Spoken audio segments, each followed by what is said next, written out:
تاسو ته به حتما سوال پیدا کېږي چې پیشلمي باندې باید موږ څنګه خوراک وخورو چې ټوله ورځ انرژي ولرو او د کمزوري څخه خلاص اوسو. دا 5 خبرې عملي کړه، ټوله ورځ به بې له کمزوري او خستګي څخه در باندې تېره سي او په روژه باندې به خوند واخلي.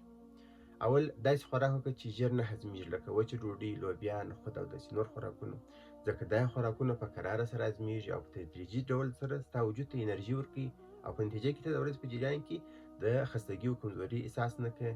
په کافي اندازه سره پروټین واخله، لکه هګۍ، مستې، شیدې او لوبیا، ځکه پروټین د مړښت احساس اوږدوي او د عضلاتو ساتنه کوي. نو په نتیجه کې ته به ټوله ورځ تقریبا د ورځې زیاتره برخه ته د مړوالي احساس کوې.